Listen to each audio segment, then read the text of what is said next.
Welcome to HR Voices. A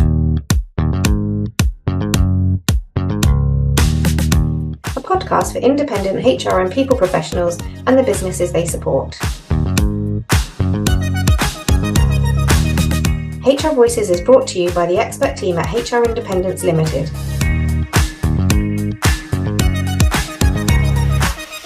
We hope you enjoy.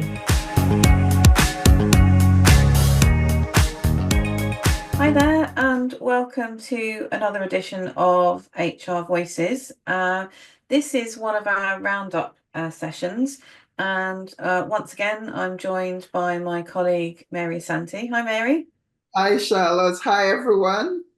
And we're going to do a little bit of a look back actually over episodes 29 to 33. And this is where perhaps Mary and I spend a little bit of time just reflecting on some of the things we've heard and some of the great speakers that we've spoken to. And we just chat through our thoughts and takeaways. So it's been quite a varied few weeks, and we've had some really interesting and different topics, haven't we, Mary? So we started with episode 29, which was a chat with Dave Sykes from Big More Benefits, and he was talking about why having an employee benefits package is a good idea for employers and the benefits that it can bring. And that was interesting because it was adding to that idea of retention and total reward and enhancing somebody's package to, one, entice them in to come and work for you, but also that you can keep them longer if you look after them with additional perks and benefits that go alongside their salary. Yeah, that is a good summary of our discussion with Dave Sykes from Big More Benefits, which is really around using reward, not just reward, but employee benefits package as a tool for attracting and retaining talent within your business. So Yeah, but I think one of the things that was really interesting though was he said that a lot of companies will put benefits in place that potentially tick a box, show that there's some benefits in place. But actually, sometimes the key to the benefits being really embedded and working is communication, and how you really must make sure that you explain and communicate to team members that these benefits exist and that they are available to them, and remind them sometimes that all this stuff is there. yes, and again, Dave was quite passionate about the fact that employers engage with their workforce to really, one, as you said, to communicate to them what benefits package they have in place, but also to use it as an opportunity to understand the benefits that the workforce may actually find helpful and useful, and not just going through it for the sake of it. So effective communication was really important for people to understand the benefits that they have in place, the value that is delivering to them, and possibly why they were put in place in the first place. Yeah.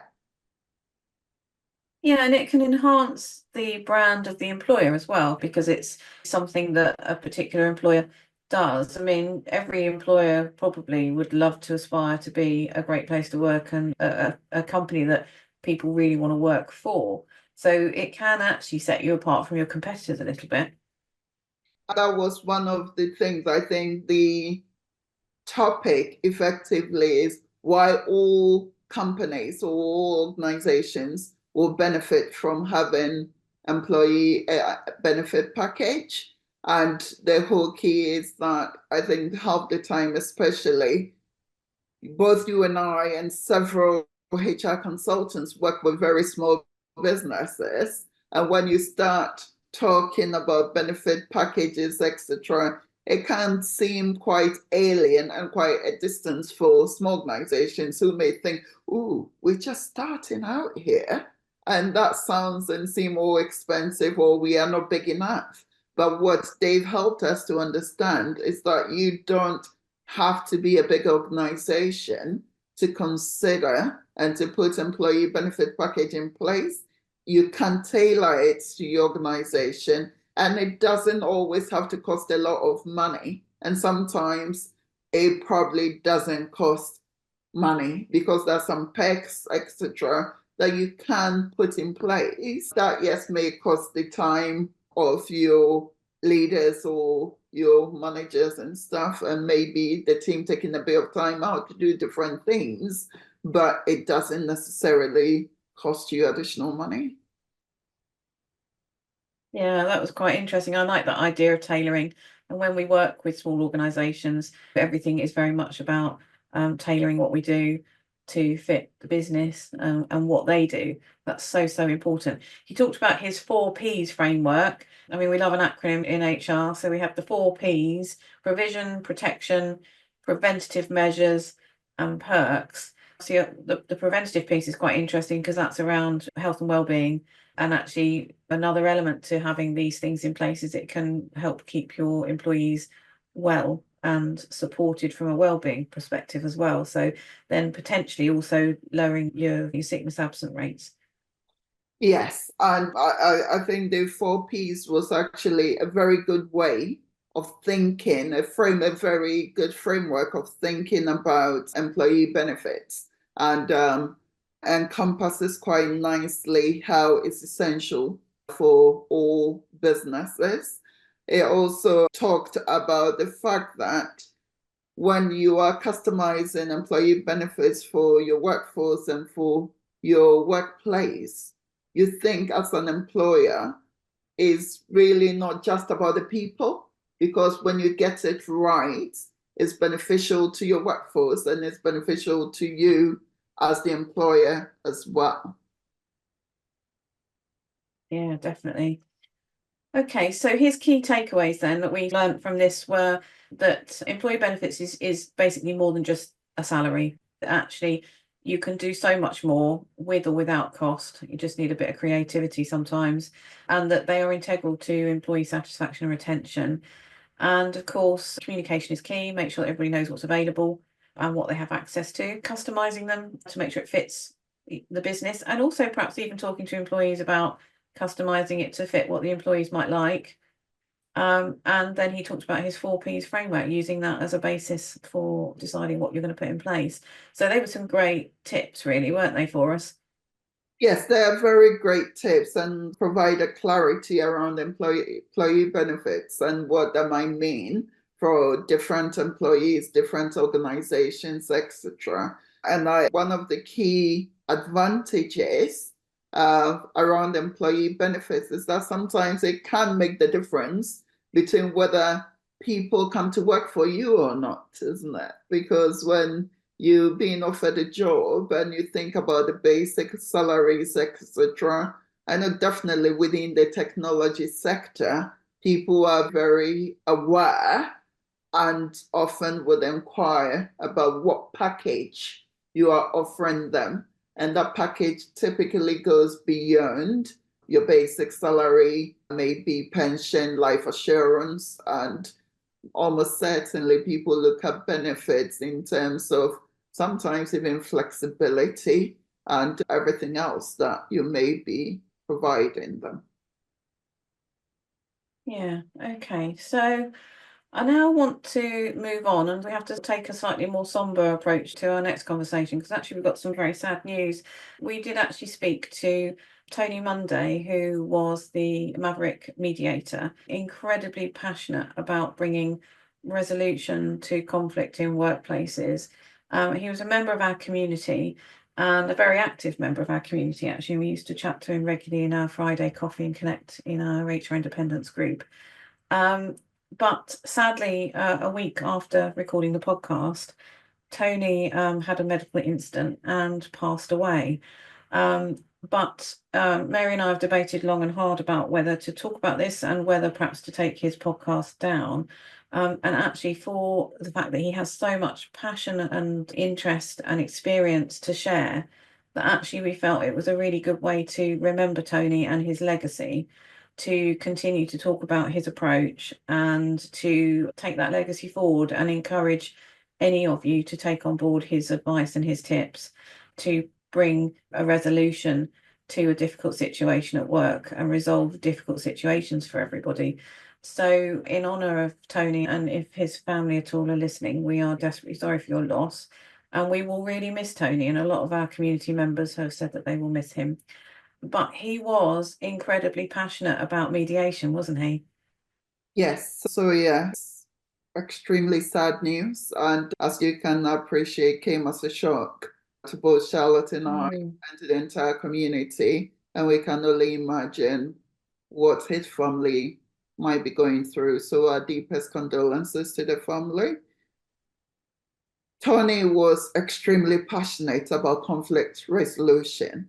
And I think he made a point to say that he doesn't want it to be just mediation, but it has to be around conflict resolution, dwelling around his experience from the police force and then the work that he's done since he started his business with various leaders in organizations, and was a strong advocate for making sure that as best as possible you resolve conflicts before it got to the point where fallout such as grievances, etc., even came in.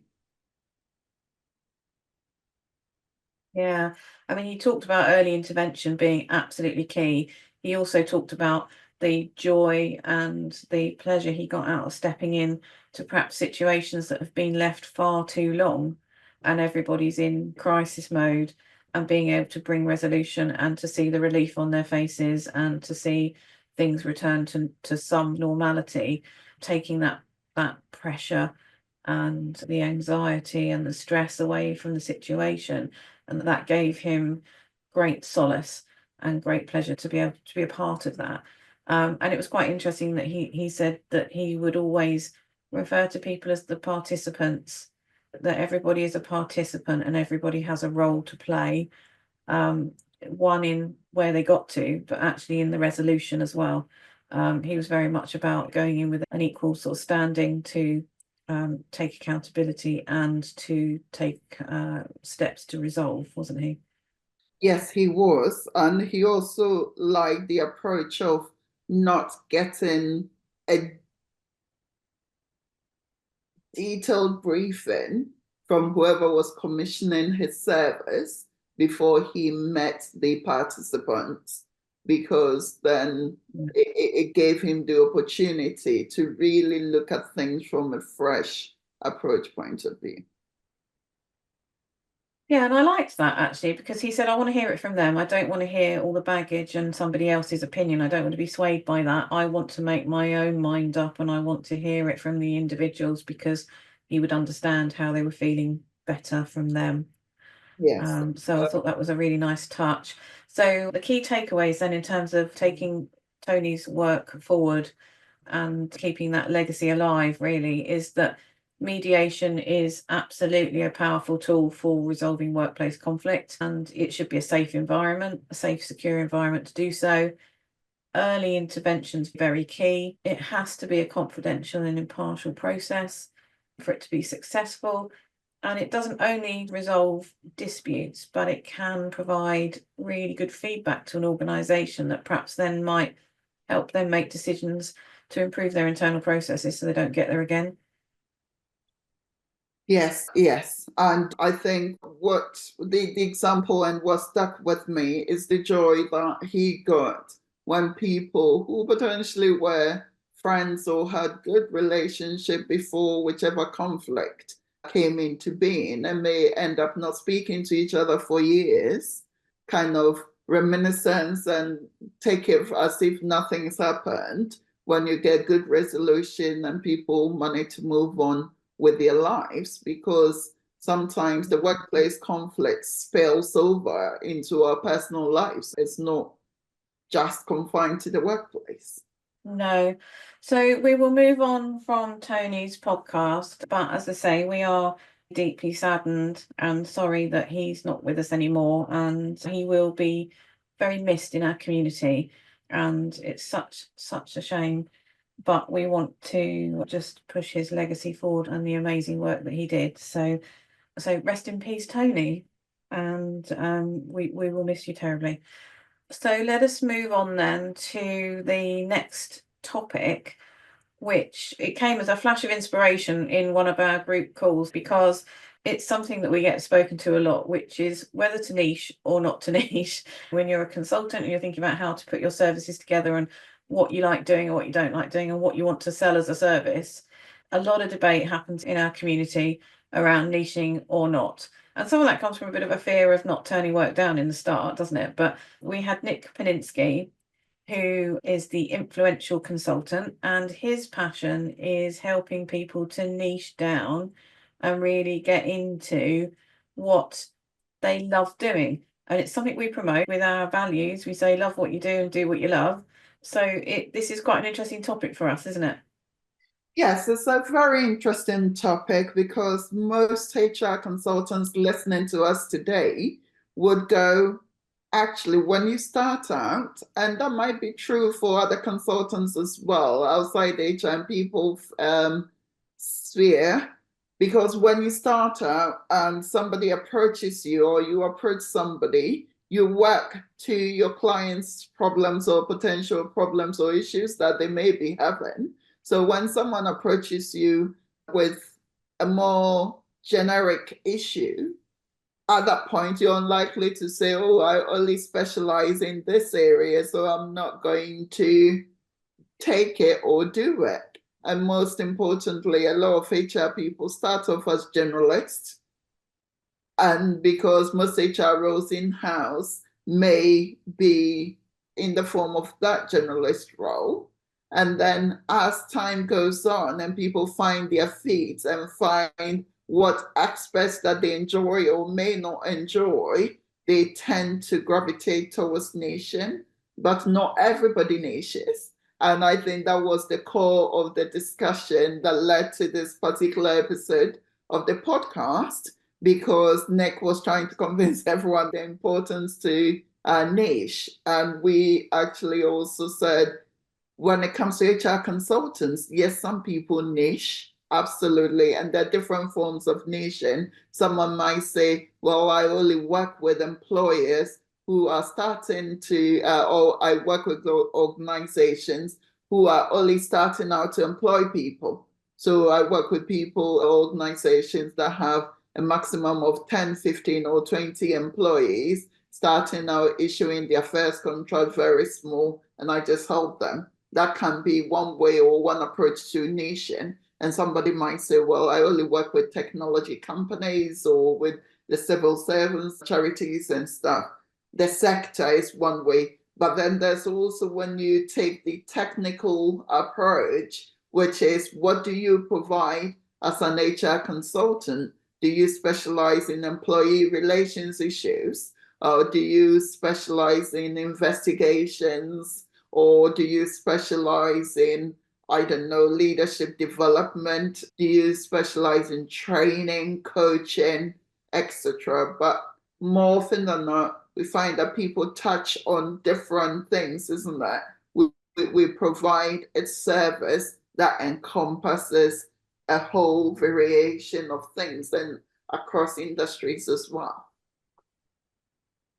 Yeah, and I think sometimes actually, if you're new to consultancy, you kind of need to do it for a bit to start to realize what you love and perhaps don't love doing to some degree. And also, you'll find in your marketplace that you're operating in that certain clients will gravitate towards you, or you'll get referrals from clients that are in similar networks and you'll get similar other clients. So sometimes just completely unexpectedly, you can end up niching in a particular sector where it's just through previous experience. So I always find this topic quite interesting. Nick was saying you need to find your thing that sort of drives you and gives you a real passion for the job. And actually, a lot of consultants were saying, yeah, but I don't want to turn work down. I need to keep my pipeline moving and I want to get experience and I want to gain exposure. So I want to work on lots of different things. And I could do so many things, particularly if you're in a generalist sphere. So it's a really interesting thing for sort of consultants to consider, isn't it? It is. And I guess where Nick is coming from, and a lot of marketing experts, when they talk to you about niching, if you're looking at your market segments, etc., and they talk to you about niching, they're typically saying that you have a higher chance of standing out if you niche. So you have a higher chance of being known. The point is you become known as the go-to person for that particular thing. So if somebody has, if let's say for argument's sake, you've niched and your key thing is, let's use investigations because it's easier. When dispute arises with a client or with an organization that even another HR consultant is looking after, then your name may pop up as the investigator or the investigation expert, and they may come to you to get you to support them. So again, it's quite important because it's easier for people to remember you if you've niched. And I think that tends to be the argument. And when you are talking more as somebody with authorities and in that space, so a thought leader, an expert, and someone who really know what you're doing and how you're doing it. And for that reason, people are more likely to come to you to say, can you help me with this? Compared to maybe them approaching somebody who might be a generalist when it comes to that particular space. Yeah, and if you think to our own community, I mean, there's a couple of people you and I would immediately think of in terms of perhaps a 2P project. There's a lady we know does and loves 2P. There's another we might turn to for investigations or training on investigations and how to handle them. We know of somebody in our group that does that. So already you start to build your network around people you know that do particular things. So it clearly does work. And you're absolutely right. I mean, Nick did go through, actually, it just makes your marketing easier. It makes you much easier to become a thought leader in the space and become a subject matter expert. And you can target the pain points much more specifically of the clients that you're looking after, because you're targeting one specific area. And also you can find more in the way of market trends and information about that thing. So it can be, when you're a generalist and you're thinking, well, I could put something out on my social media about this, or I could put something out about that, or I could put something out about something else. Actually, your message is a little bit diluted, whereas that really honing in on the thought leadership and the subject matter expert piece is really valuable to gaining business and becoming that expert in your field. So his top tips are very much to one of our values: do what you enjoy, focus on the areas that you're passionate about. And we always say, do what you love and love what you do. He suggests you know your audience, get to know your audience and understand the needs, the challenges and their pain points. And also that you evaluate the market, because you might have a very specific sort of niche thing, but it might not be something that anybody's looking for. And then that's not the right thing to niche into. Or you need to put your prices up because the work you do is going to be fewer and far between. So yeah, so fascinating conversation from Nick. The other thing we spoke about with Matthew Edge Wilkins from Talent Seeker was about recruitment. And this is always really interesting because we in HR, we all help recruit people in. And if we don't get those decisions right, we then create ourselves a legacy that rumbles through the organisation until they're out the other end of the employee life cycle. So in getting recruitment right is so incredibly important, isn't it? Yes, getting recruitment right is absolutely important. I mean, the journey, the employee life cycle starts with the company having a requirement to recruit, isn't it? And then getting it right is absolutely critical, because as you've just said, if it goes wrong, the fallout that businesses have to deal with, and sometimes can be quite emotional, it can be quite costly to the organization, and it can be quite damaging as well. It's very important to get recruitment right, to attract the right people into your organization. Yeah, it is. And he talks about, he has sort of two different approaches. So there is a traditional recruitment route, but also he does headhunting. and actually does the passive recruitment. And I always find it a fascinating fact that most people that are headhunted and go into jobs are not people that are actually ever job hunting. I mean, that's been the case for a long time, but I just always find that a fascinating sort of statement. And also, he talked about how recruitment has evolved considerably in terms of technology, sifting and shifting of applications, whether people hear back or not, automation. How can you make recruitment more personalized, which is something he tries incredibly hard in his business to do, and how actually headhunting is probably a more crucial strategy for finding really good talent, because if you can see somebody that's doing well in a similar role, if you know what good looks like, then you know what you're going out to recruit. Yes, and I think Matt touched on the fact that a lot of recruitment seems and sounds and feel the same in terms of using automation to shift through CVs, never speaking to a candidate before they turn up for the interview, not really understanding whether they're a good fit for the role or not. And that's the key advantage in engaging somebody like himself to support you in your recruitment process, because the focus will be on quality, not quantity. And the fact that they may well give you about 4 or 5 extremely strong candidates that you might be looking at, compared to you spending your time going through 30, 40, 50, or in some cases, hundreds of CVs before you whittle it down to the few people that you may wish to speak to. Yeah, I mean, he talked about actually again the idea of brand. If you do a really good, back to benefits, you have a good package and you do a good recruitment sort of process, that actually you will attract really good candidates and be known as a good employer. And you're absolutely right. He did focus on quality over quantity, and also about understanding your candidate market a little bit, trying to drill down into actually where are your ideal candidates and how can you reach them. And also, he talked about it's an opportunity to sell what your business is and does. So, again, pushing that business brand out there. Absolutely. And I think when it comes to recruitment, organizations sometimes feel, oh, if the onus is on the candidate to sell me their skill set, to show me what they've got. But actually, it's a two-way process. It's as much about you, the organization, selling the benefits of somebody working for you, what you offer as an employer, what your workplace is like, whether you're a good employer or not, basically, and for the candidate to be able to evaluate whether you be a right fit for them, because most experienced company candidates probably more often have more than one offer on the table. Yeah, and candidates move quickly as well. They want offers quickly. I mean, I'm finding with the recruitment that we're doing in our teams at the moment that candidates aren't prepared to hang around for a decision to be made. They want quick decisions, they want quick offers, and they've got other stuff on the table, definitely. Absolutely.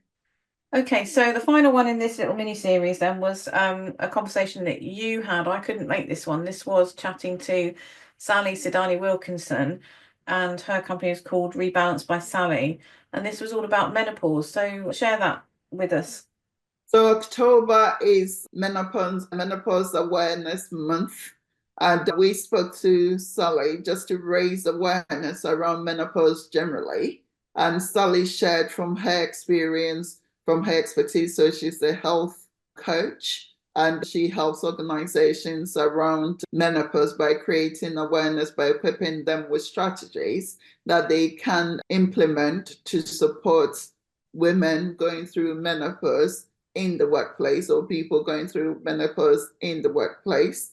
And I think the interesting thing, as we know, that approach for most people, it's not one size fits all, because there are well over 40 signs and symptoms that people going through menopause can potentially have or show. And so it's not like, oh, okay, I think I've heard that people going through menopause have hot flashes. So every woman is expected to have hot flashes and all that. So it's really understanding what you can do to support people in your workplace going through menopause. And that really stems from being empathetic, understanding that, look, people are going through things and they may not feel comfortable or be comfortable talking about it, discussing it in the workplace. And actually, how can we create an environment that encourages people to be able to discuss some of these things so that it doesn't become or remain a taboo subject? Yeah, everybody feels it differently, don't they? So there's lots and lots of different experiences. It's very difficult to pin down. Yeah, it is. It's difficult to pin down. And also the fact that when you're looking at menopause, potentially someone going through their menopause may well be protected by the Equality Act, because it may touch on age, sex, and yeah. So you just need to really consider the fact that, okay, you may be discriminating against somebody based on their age or their gender, the sex of the individual, etc. So we just really need to take that into account. Yeah. And of course, if you don't manage sort of the health symptoms well enough, potentially that comes in under sickness as well. So lots to consider. I liked the key discussion points that you went through with her around what are the symptoms. Obviously 40 is a massive amount, but awareness and education for everybody, not just line managers, and good policies and guidelines. And also she had some really good ideas around support strategies too, of things you can put in place. And I've heard of a lot of organisations that are starting to sort of field that through now, starting to see policies and champions and coaching and sessions for that. So that's really good. So her key takeaways then were that exactly as you and I have often talked about, it affects individuals in different ways, and understanding that's very key to support. We should be prioritising education and policy implementation to help normalise the conversations. I mean, many women will joke themselves, around hot flush, or oh God, goodness me, that's my menopause brain fog. And so, but actually stepping a bit further in from the jokes and the glossing over it and being more measured and intentional. And of course, just considering that actually, if you do support women in these roles, you can retain very good employees, because actually some women are reported to leave their jobs because they don't feel they can do their jobs anymore and they don't feel supported, which is an incredibly shameful thing, really, that they have to feel they have to leave their jobs because of that. And yes, watch out for the Equality Act, because whilst menopause itself is not listed, it comes in other areas, so we do have to be very mindful of that. So her top tips were: start the conversation and normalise the discussions, get clear policies in place, and actually be empathetic.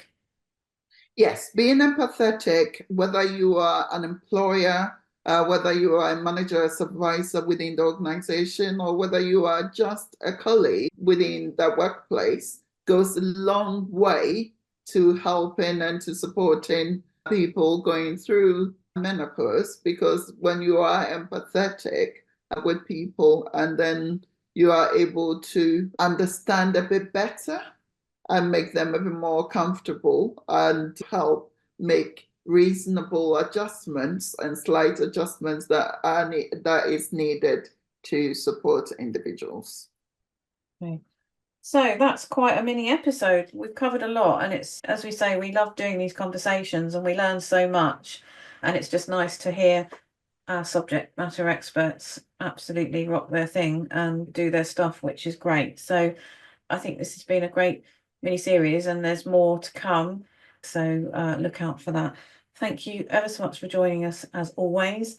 If you want to get in touch with us, please do email us at hrvoices@hrindependence.co.uk.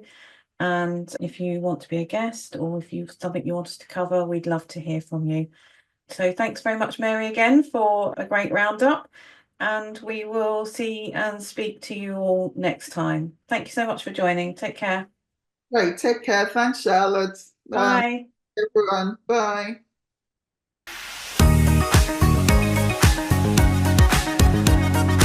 We hope you enjoyed this episode of HR Voices. If you have a topic you'd like us to cover or would like to be a guest, we'd love to hear from you. Connect with us on social media or email us at hrvoices@hrindependence.co.uk. Tune in next time.